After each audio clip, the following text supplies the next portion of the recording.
Okay, just random ones. I looked at a few minutes ago. Okay, it's a negative commandment to give no false testimony. Now, I thought about this based on the Adim Zumamim that that features in Bava Kamma. So it says in Shmot, you shall not bear false witness against your fellow. If someone gives as testimony what he heard from others, even definitely trustworthy people, he likewise violates this prohibition. If a person hires false witnesses, or if one suppresses his testimony and does not go to give it, he is free, not punishable by the laws of man, but punishable by the laws of heaven. Okay, let me just see that again. If one suppresses his testimony, okay, so it's false testimony. No. If you suppress your testimony, it means you fail to give it. You don't bear witness, isn't it? If a person hires false witnesses, or if one suppresses his... so it's talking about false witness. It's talking about two cases. The one is that if you hire false witnesses, and the one is if you want to silence somebody that you don't want them to testify against you. So, for example, if you're part of the mafia and you've got a friend while you're sitting in Chucky there and you're waiting for bail, you have a friend visit him and say, listen, your wife's going to disappear. If you testify against my friend, go ahead and give evidence, and she suppresses her evidence against him. You can't be held liable in an earthly court, but Hashem will judge in Shemaim because maybe she was intimidated. Or a different case of suppression is that they're colluding.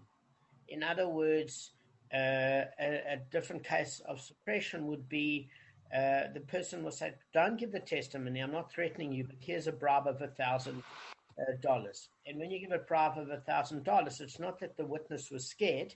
Hashem will know in Shemaim it's that the person was greedy. And therefore, in Shemaim, they will judge the person more harshly than if the person was scared to give testimony. That's about testimony suppression. Okay, then another one or two? Kabb, both of you, well done, both of you, very good. Damon added me to it. Okay. Skeleton, go for it, Kev. But it says suppresses. The word also is withhold they could have used. Suppress is generally a term used when you've got, if you suppress...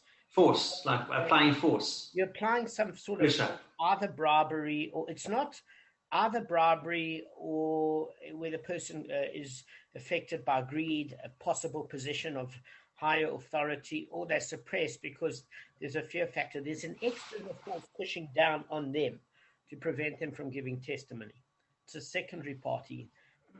Can I give you a current example that's actually very good? Please. If you have a look at the Democrats and the conservatives in America, what the Democrats and what the media and big tech and all of them, what they're trying to do is suppress the voice of the conservative party. And the reason why they want to do that is because their whole agenda is all fictitious. The Democrats, all rubbish. So what they have to do is they keep blaming everything, and they basically don't want the truth to come out because then it makes them look bad. So they suppress all the opinions of the Conservative Party. They've been trying to close down Newsmax and Fox News, and they've kicked Trump off public social media. This is all to suppress their voice, and it's a huge issue. Anyway, that's a current example. It's a good example. It is a good example. I think the fact of it is that Kev, you wanted to teach us something else. This is the next one. That was 39. Then after mitzvah 40, it is a negative commandment not to covet anything belonging to one's fellow man. It says so in Shmot. It's actually was in the 10 Commandments, which we read yesterday on Shabbos. Okay, in Parashat Yitro. Now, coveting denotes that a person invests effort to put his thoughts into actions. He sends many friends to the fellow and opportunes him until he takes it. That is the object he desires. Even if he has given him a great price for it, he thus violates the commandment. This often occurs where a son-in-law pressures his father-in-law before the wedding, as you should give him this and that object, which they did not stipulate when the conditions of the marriage were written. Even if the father-in-law fulfills the demand, the son-in-law nevertheless violates the prohibition not to covet. Okay, and another one. Okay, we thought that it only applies to, in the Torah, in the Ten Commandments, it basically only talks about your fellow's wife. It doesn't really go into much detail besides that. I don't know, you agree with me, Damon? They're talking about covet. That's what it mainly discusses, not other people's property. It does. It says, thou shalt not covet one's neighbor's wife. Ox. Oh, yeah, ox and that, yeah. Etc. Which donkey. I know this because the feminists have a lot to say about why we term the oxen on the same level as a wife, because the oxen is generally more useful. So I don't want to edit this part out, but the feminists have a lot to say about that. Yeah. Okay, then a continuation. We'll finish. Let's just finish this one. It's 41, which is it is a negative commandment not to crave into one's heart something that belongs to his fellow man. Okay. Also, this is in Devarim. The prohibition is apart from the injunction, "You shall not covet." So it's left separate. For a person transgresses the prohibition against craving once he thinks in his heart how he can acquire that object, and his heart is persuaded in the matter to follow the plans, then he violates the injunction, "Neither shall you crave," since craving is but in the heart alone. If he then acquires the object, having opportuned the owner and sent many friends to him, until he gets it, he violates also the injunction, "You shall not covet."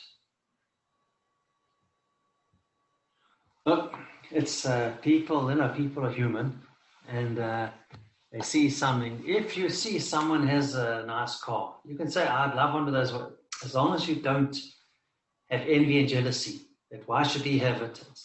Hashem gave it to him. It's none of our business. If Oak's got money, that's his muzzle. That's his good fortune. And if he has a nice car, he's meant to have it. So that's the way. Everything's meant to be. Can I make a comment? It's actually Damon's comment, but in case you forgot it, when it comes to jealousy, he gave me a very good answer, Damon, the one time on the jealousy thing. If you're jealous of somebody else, if they got luxury cars and beautiful house and money, it means that you actually don't agree with Hashem's. No, Yemana. You got no Emunah in Hashem. You're actually doubting Hashem if you're jealous of somebody else's car or you think they shouldn't have it. What often happens, this used to happen to me, and Damon got me right on this, is that I'd be jealous, not of people that are, not like Adrian Gore, because he's a genius. I don't mind. He's much cleverer than I. He's got perfect. You discovered that later, Gavin. I'll tell you who I am jealous of. People that are morons, who can hardly talk. They're in property. They can't even put a spreadsheet together, and they make like, $1 million rand a year or more, That pisses me off. But now I've got used to it. Damon said, listen, if these guys have got the money, Hashem has blessed them for whatever reason. You can't doubt, you can't go against Hashem. That's it. So I'm no longer jealous of these people. I'm just jealous of Damon because he's such a good teacher. That's all I'm jealous of. Sweet, man. Unless you can leave in opinions. There's Rav Nachman and Rabbi Yehuda. Okay? So Rav Nachman said very, very clearly, a person can enforce the law for himself whether he sustains a loss or he doesn't sustain a loss. Rabbi Yehuda agrees with Rav Nachman that if you're going to suffer loss as a result of not stopping the person, in that case, you can take the law into your own hands, but not if you're not going to suffer a loss. And the Gemara basically said it would have to be proved in court two things. Number one, that in fact you were legally right, otherwise you've got a big problem. And number two, you've tried every method possible to try and coax the person with reasonable means to deter them from breaking the law, and you had no other choice but to physically restrain them. And we discussed a case of a roidef that when A is chasing after B with a knife and C is viewing this, he may stop A from stabbing B with a knife, but he should shoot him in the leg. He shouldn't shoot him point blank in the head. So in other words, the path of least possible, what do you call it, restraint? Resistance. The most possible restraint and the least possible damage. Most restraint, least damage. All right. So those are... So James, basically what you mean by that is don't throw him out the third story window, throw him down the stairs. Yeah. All right. So let's get started in terms of the examples. All right. So basically, how we learning some proofs before, as far as this is concerned. The first proof we learned in the previous Baraisa was when somebody comes back to take an article of his own, where he says, "Listen, I'm taking back my article." And if the guy doesn't let you take it, you sock him in the mouth. You don't, or you bash his teeth. That's what it says, smash his teeth. You don't actually sneak in like a thief, taking your own article, because why would you have to sneak in like a thief, taking your own article? It would seem as though you are guilty. So, Rav Yana's explanation of Ben Bugbug was stating that was just smashing him in the teeth was a term that you could take him to court.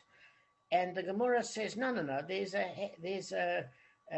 a problem with this. It doesn't make sense. Why doesn't it make sense?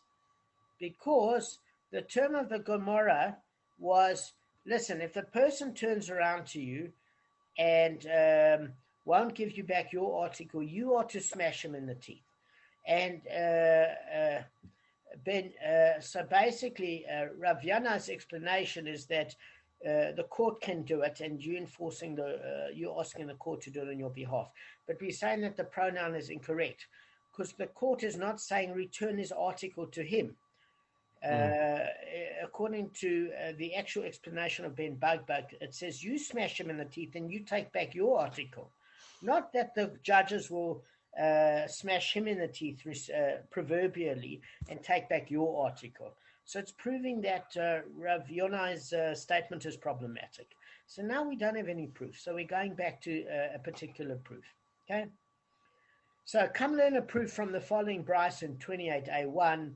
If an ox went up on top of another ox in order to kill it, and the owner of the lower ox came and pulled out his ox from beneath its attacker, and as a result the upper ox fell and died, the owner of the lower ox is not liable. Okay. So again, Kev, explain to me what I've just explained to you with the ox. I can't hear you. Take yourself off mute. Okay, he's just frozen. You're on mute. Mute. Oh, sorry. Okay, Damon. So basically, I went over to the second part. If an ox, is a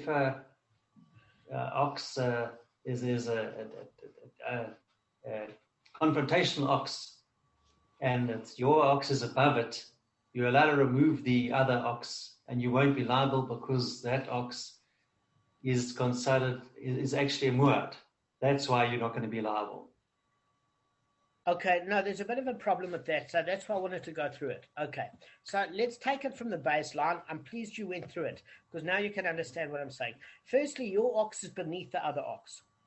So you've got... beneath, not on top. Okay. No, it's not that relevant. Oh, beneath, so okay, yes, if okay. Ox is coming on top of yours, and think of it like two Rottweilers, because oxen are generally herbivores, and the one's on top of yours and trying to take nips out of it, and you want to intervene and throw the ox off, or the attacking animal off your animal, okay? And you've got two choices. You can either push that animal off, or you can pull your animal out of that situation. So the preferable choice is to pull your animal out, because if you push that animal off, it's more likely that it's going to die from impact, okay, in that particular case. So we're saying the following. I'm just going to read it, and then I'll explain everything. So come learn a proof from the following Baraisa. Come learn a proof from the following Baraisa. If an ox went up on top of another ox in order to kill it, and the owner of the lower ox came and pulled out his ox from beneath its attacker, and as a result the upper ox fell and died, he, the owner of the lower ox, is not liable.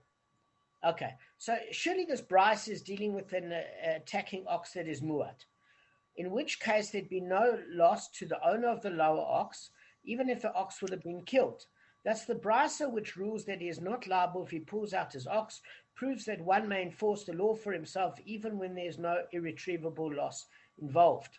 So, all right, the first case is it's agreeing with Rav Nachman, because Rav Nachman says whether there's a loss or there's no loss, you're entitled to enforce the law for yourself.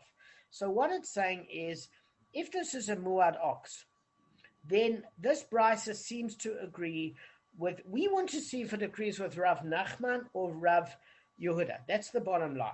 So if we're saying that the ox is muad, it is definitely going to agree with Rav Nachman. Why? Because, before I answer, does anybody have a guess? Gav, you want to have a guess? You've done your prep? I lost my concentration for 1 second. Just repeat that last line. That's all I want. I'll give you the answer. So what we're saying is, how does a muad ox, that ox that is attacking your ox, that is on top of your ox, and you pull your ox out, and when you pull your ox out, the other one fell over and died, the one on top, okay? And you're not liable to pay for damages. How does this prove Rav Nachman's case in the case of a muad ox? And the reason I'm asking you a question is I can read the Gemara all day, but unless you guys know why it's supporting that view, it's not going to help you. So what are you basically saying, that this Rabbi Nachman says that that the ox is muad, or what? No, I'm saying there's only two opinions, guys. Guys, there are 5 or 6 examples that are going to come up. This is the essence of it is. I'm going to try a different sort of technique with you guys. One of the techniques is I can just quickly read through the Gemara, give you commentaries, etc., and explain it. That's one way to do it. The other way that it will never leave your cop is to basically teach you how to learn Gemara and how to work it out, like Rabbi Cohen has taught me how to work it out. Okay? So what you've got to say is, what is the case here? What are we dealing with here? We're dealing with 2 different opinions. We're dealing with Rav Nachman and Rabbi Yehuda. Rav Nachman said, you can enforce the law for yourself, whether you sustain a loss or not. Okay? Rav Yehuda said, only if you sustain a loss can you enforce the law for yourself. So Rav Nachman and Rav Yehuda agree on the point that if you're going to sustain a loss for yourself, they're in agreement there. Then you can enforce the law for yourself. Where they separate their views is where Rav Yehuda said, when you're not going to sustain a loss, you have to go through the court process. And Rav Nachman says you don't, because what proof was there? The Baraisa in the point before, where you could go and take back your article that was stolen, even if you smashed the teeth. And why is there no loss in that previous case? Because the guy's got your item. He's not using it up. It's always there. You can trouble the court. You don't have to come. There's no urgency. There's no urgency. Okay. So their case, why was this brought up? There was a case in the well. Now, you got your water and you're sharing a well. Now, there is an urgency there. Why is there an urgency? If you don't stop the other guy from using the water, your crops could die. Your animals could die. You could die of thirst. It's the desert. It's Israel. You know, they didn't have drip irrigation there. So there is a case of urgency that the guy can't bully you, and because he's physically bigger, just take water whenever he wants, because by the time you go to court, you're all going to die of thirst. Because there's a loss. There's an urgency. So if the guy's twice your size, you've asked him 3 times, he says, I'm not budging, you whack him with a spade. That's what Rav Nachman says, and if he doesn't get the point, the more you whack him with the spade, the better his ears get at listening. Amazing physiology rule there. Great rule of Okay, so Dan, let me see if I've got this right. Okay. Rav Nachman says whether it's urgent or not urgent, it's cool. Yes. Do what you have to do. Yeah. Okay, so with the well, which was urgent, you can clap him.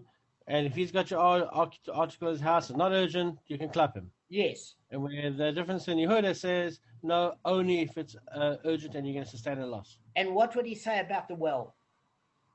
You would smack him. Yes, he would smack him. Because there's an urgent. The house to say, go through the courts. Correct. When it's taking back an Arthur. Exactly. Arthur, that was excellent. Very good, very good. So guys, now what I'm trying to do is get you to think. So now that you understand the principle, instead of me just feeding you the Gemara, I'm going to set up the next situation. And you guys are going to guess. Because if you guess, then you've learned the Gemara. Kev, you're nodding a little bit. Hmm?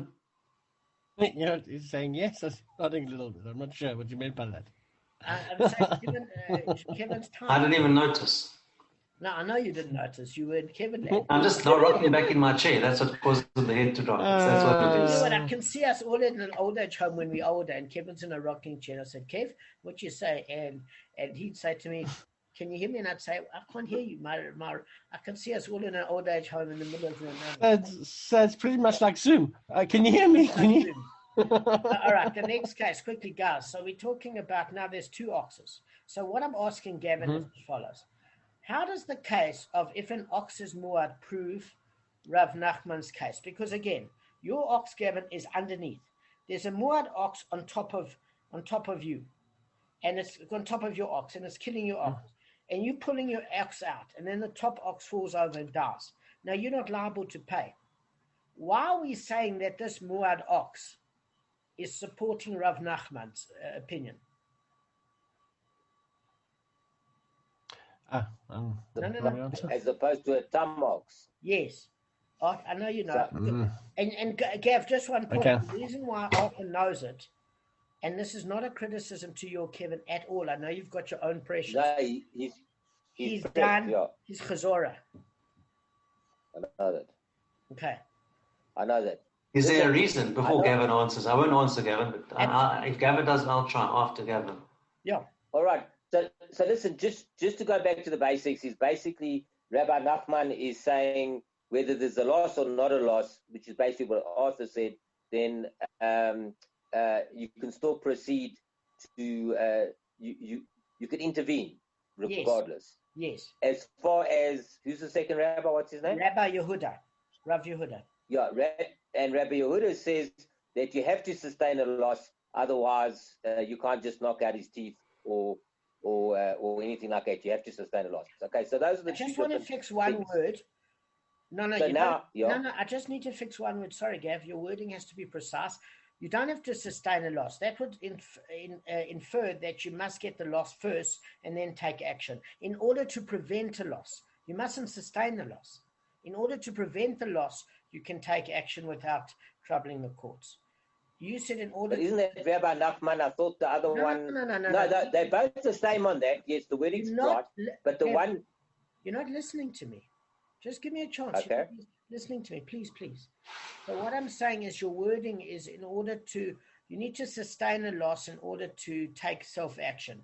And the point I'm trying to say is the sentence you're giving over when you teach it is the whole point that you're taking action is not to sustain a loss. You want to prevent suffering a loss. Sustain means you need to take the financial hit first before you take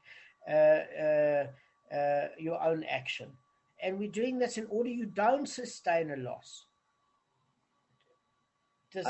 All right. So let me reword it. I get you. So that's 100% right. Okay. So then basically Rabbi Nachman says you can act before you sustain the loss, whereby the other one says you can do it if you're going to sustain a loss, but if you're not going to sustain a loss, you can't take any action. No. Use the word prevent a loss.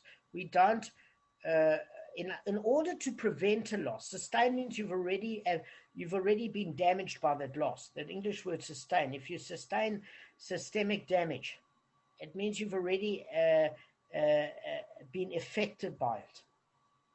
All right. If I use that word, sorry, I didn't mean to use it. That's I know what's going on. I didn't mean to use it. Sorry. I just need to be precise. Okay, good. I get you. No, I might have just made a mistake. I get you again. Yeah. All right, excellent. I get it. But now, hold on. Now we come to the part of the Moad ox. How does that prove Rabbi Nachman? Yes. So that's tricky. That's the part that have to rely on somebody who's done a good chazorah after. No. Okay, so basically, wait, but please give Kevin a chance. I know you know you've done the work. You're not being punished for doing the work. Okay.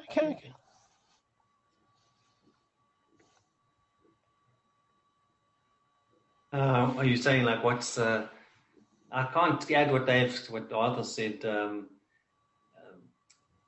But in this case, the ox was forewarned and it was moored, so the action can be taken.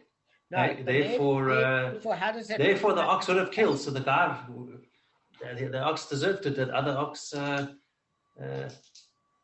he was going to kill the owner of the ox that was at the bottom. No, that's a given. That's a given. What we're trying to determine is how the fact that the ox is a muad would prove Rav Nachman's case, and how would the fact that the ox is a tam prove Yehuda and Rav Nachman's case? Because again, Rav Nachman agrees with Rav Yehuda in a case where there's a loss that needs to be prevented, but it would cancel out Rav Nachman if it's a tam ox, and it would support only Rav Nachman if it's a muad ox. Arthur, answer it. Okay, so what they're saying is whether it's because it's muad, it's whether you pull the ox out or push the ox off, you're still gonna get full compensation. And therefore, it proves Rav Nachman's case.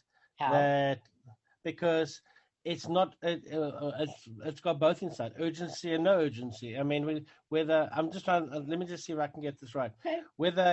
Whether he pushed the ox off or didn't push the ox off, he's still going to be fully compensated because it's a muad ox. And therefore, no, therefore, you got it. Oh. I want you to prove your case. You understand. You've done your chesora. Okay. Now, what I'm asking you to do, Arthur, is as follows. Arthur's ahead of the both of you. This is not a criticism because he's done the work. So he understands the principle. What I want you to do is take the principle and prove your case. So Rav Nachman said, that whether it's urgent or not urgent, you have the right to do what you have to do. What determines urgency? Urgency as in whether it can go through the courts or whether it can't wait. Correct, but what makes you not be able to wait? That's what I'm... Just put in simple English. Why can't you wait? No, let him finish. Because it's going to kill his animal. But it'll kill his animal whether it's tam or muad. Yeah, no, okay. So, can you help me out there? Yeah, I will. But firstly, Arthur, well done. Because I can tell you something that you have done your prep. I can tell you've done your prep. Now we need to apply it. And Gav, what I was going to ask you is, thank you for giving Arthur a chance. We all have to give each other a chance here to finish their point of view, because when you're under pressure and somebody else is interjecting, it's very tough. So thanks. Right. I appreciate it. It's important that I'm just keen to hear from you. One thing is the guy pulling out his who has to make this decision that his animal's under the ox. How is he going to know whether it's a muad ox or a tam ox? He won't know. It doesn't matter, because what we're doing here is proving. All we're doing here, what we've said time and time again with Rav Simcha, is that what we're doing is we're teaching principles here.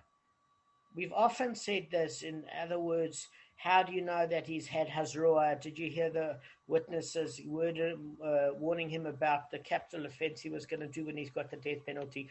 That's application of the law. So just say he knows this person and he's been warned, and it's public knowledge that his ox is muad, and he just doesn't care, and it's public knowledge, and you know the owner of this ox. And you know this ox, are you with me? The guy's got one ox. You know he just doesn't care about people. You know the courts warned him, and you know all these things, and you know it's a muad ox. Okay. All right. So then let me take. I hear you. So thank you. So let me take a stab at it quickly then. So I would say with Rabbi Nachman, if the ox is muad, then you'll get. What's it? If he's muad, then you take your ox out and you can get paid out in full. And therefore? So that, just hold on, whereby the other one's tam, you'll only get paid for the gufa of the body. And therefore? Guys, so I would say that okay, hold on, no, I've got it. I think you would be responsible. You won't be responsible if it's tam. If it's muad. If it's muad and that animal dies, it's not your problem that you pulled the ox out, because that ox was muad and it was dangerous and you had to do it. this is just a guess. It might be off, but there is logic here. The other one, with regards Rabbi Yochanan, I think it is, both of them. If the animal's tam and the animal dies, then you have to pay the goof. I would say you'd have to pay the goof for the body. Okay, all right. So it's the opposite to what Gavin's saying, but I understand Gavin's logic to it. So Gavin is saying something which makes sense, but it's not for the person to enforce; it's for the courts to enforce.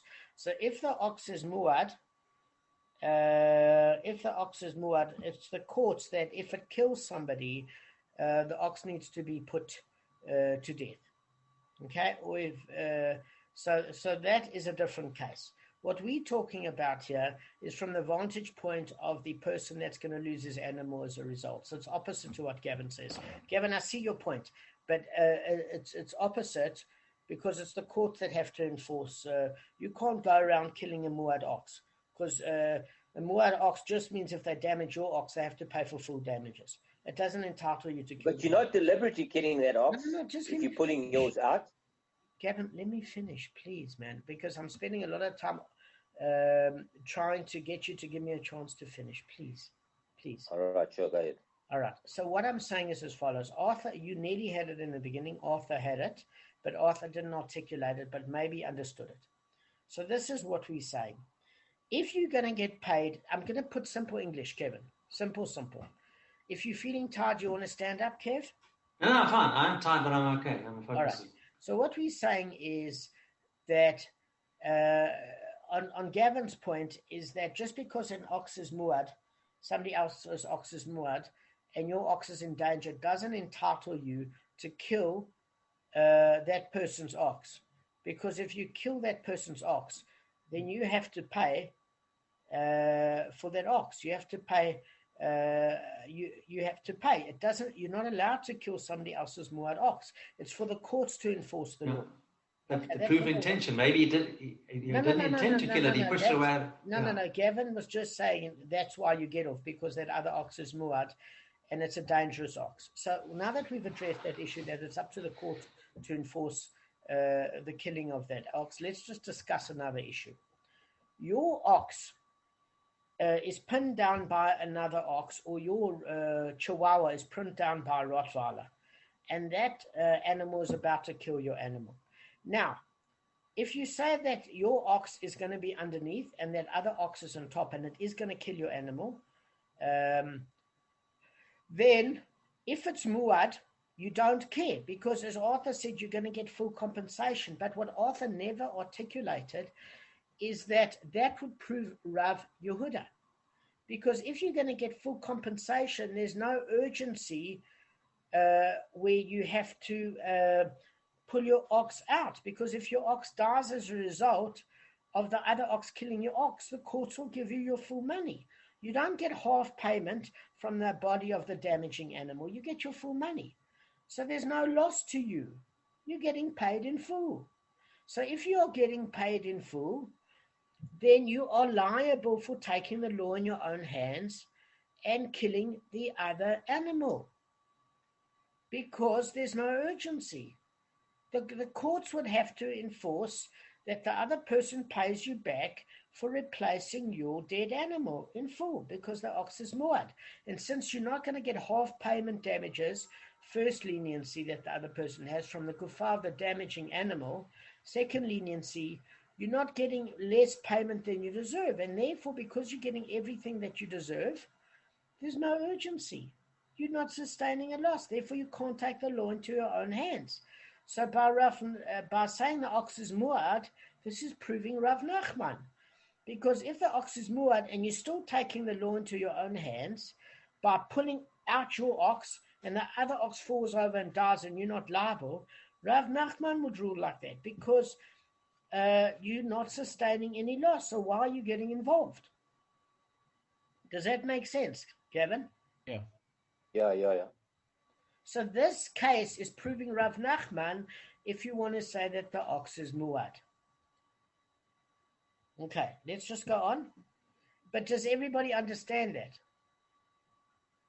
Well, the owner of the ox, would he have known that the other ox was muad? How would he have known? That's an excellent question.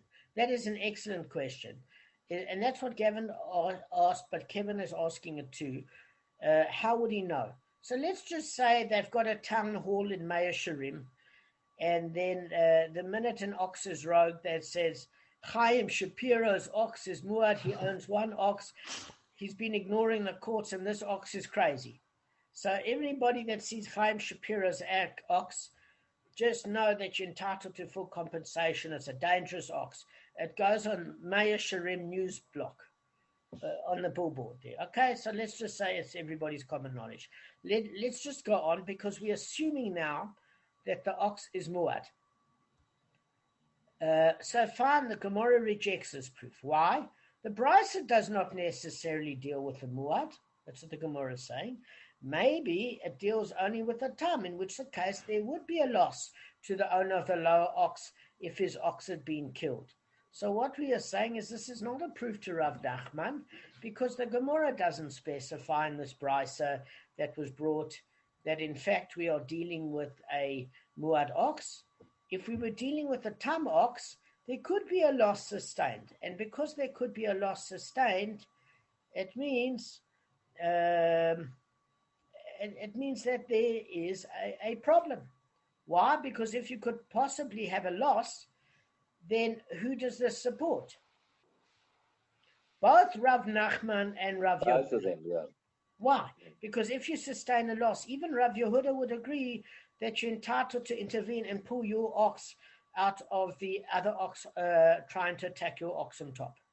And if the other ox happens to fall over and die, then you, acting out of urgency, wanted to get your ox out of harm's way. Why did you want to get your ox out of harm's way, Kevin?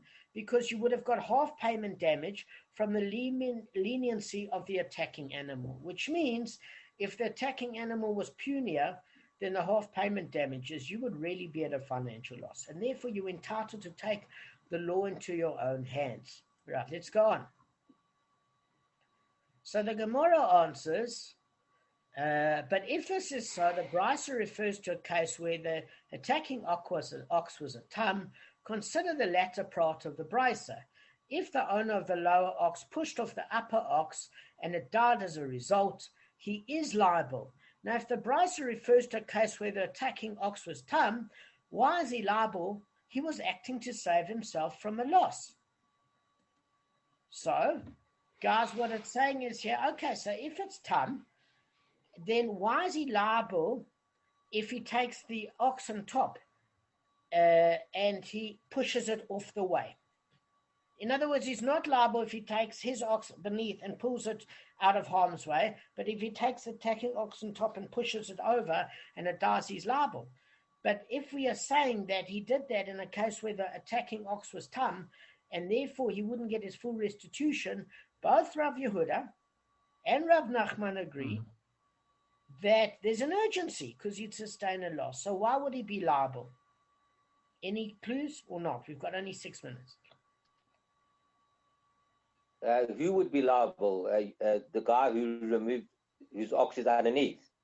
Yes, because he pushed over the ox on top. So the end of the Baraisa is a different case to the first. The first case in the Baraisa, Gav, is when somebody pulled their ox out of harm's way beneath. The second part of the Baraisa is he stands to lose because the ox on top attacking was tam. So he stands to lose. So both Rav Nachman and Rav Yehuda would agree that he's entitled to intervene because there's an urgent loss that could occur. But yet, if he pushes the animal off that is at top of his ox doing the attacking and it dies, he must pay. Why? So, guys, you're not going to get... Because he might have caused the death. He might have caused the death by pushing, whereby if he pulls him out, if he dies, it's just a consequence. Excellent. So we see that even if the ox is, whether it's muad or whether it's tam, this Baraisa doesn't prove whether the ox is muad or tam. It's non-specific. So this proves the answer to your previous question, that what happens if the ox on top is muad? Why, if you pushed over the ox on top, even if you get full compensation, you'd be liable for 2 reasons. According to Rav Yehuda, because you shouldn't take the law into your own hands, but even according to Rav Nachman, because you hasten the death of the ox on top by using excessive force. So that proves that even if the oxen top is muad, you don't automatically have a license to kill it. Okay. So, what it's saying is as follows, and it's going to end off on this note. The Gemara answers that even where they're attacking ox is a tam, the owner of the lower ox is liable if he pushes off the upper ox for the following reason. He is liable because instead of pushing off the upper ox, he should have pulled out his ox and did not do so. So what it's saying is the Gemara here, the Baraisa, is more stringent than Rav Nachman and even more stringent than Rav Yehuda. Why is it more stringent? Because here it says somebody has to have the presence of mind, Kevin, that when they're going to sustain a loss, that they take the path of least attacking damage. If it's the same amount of exerted effort. In other words, if it's just as easy to pull your ox out as to push the other one, and there's no more effort involved, you've got to take the path of least harm. Just like a roidish. If you see A attacking B, as witness number C, you can't shoot the guy 6 plugs in the head. You got to shoot him in the knee because they're going to hold you liable for murder. If you could have done a least harmful approach to render that person incapacitated. So therefore, this Bryce is more strict than Rav Yehuda. Rav Yehuda is saying, listen, you don't have the presence of mind. You're worried about a loss. And since you don't have the presence of mind, and Rav Nachman agrees that you're not liable in this case of a tam because you're not getting all your money. But the Bryce says, no, you have to have the presence of mind because if there's not more effort to pull your ox out than to push the other one over, you've got to pull your ox out. The only time that you are free off the hook is if the effort exerted is more. In other words, that you've got to actually drag this other ox off and you could be attacked by the other ox or it's going to risk your ox more. But if the effort exertion is the same, meaning you're not having a loss of energy or time or risk, then in that particular case, you've got to do something that's least harmful. Okay? And that you do have to have the presence of mind. So the Baraisa is stricter than Rav Yehuda and Rav Nachman, who says you're entitled to do what you can yourself to stop the loss. All right, guys, we're going to end off on that note. And just incidentally, what you should know, and this is very important, is that in Bava Metzia, the Gemara 93b states that a person obviously prefers to keep his own ox rather than receive a replacement ox because his ox is more accustomed to his commands and easier for him to work with. But because the loss is not measurable or collectible, it's not legally considered a loss. Because there was an argument that in that Gemara, but if it's muad and you're going to get your full payment back, why are you intervening with a sense of urgency? And the argument that was put in 93b in Bava Metzia is that perhaps that your ox is well trained. Now you've got to go through this training process again, and then you could sustain a loss, and therefore you would prefer working with your ox, so it is a loss. You've got to retrain. But because that's not measurable in court terms of a financial loss, or not calculatable or calculable, in that particular case, you can't consider that a valid loss. It's not a quantifiable loss. All right, guys, it's all been great to have you. I hope you like the way I've taught this Gemara, where you guys have had to think for yourself. Yeah, I enjoyed it. Yes, Kabb, thank you. All right, I could have read it to you guys, but it's not the same. Now you guys have it. It's taking longer, but now you guys own it.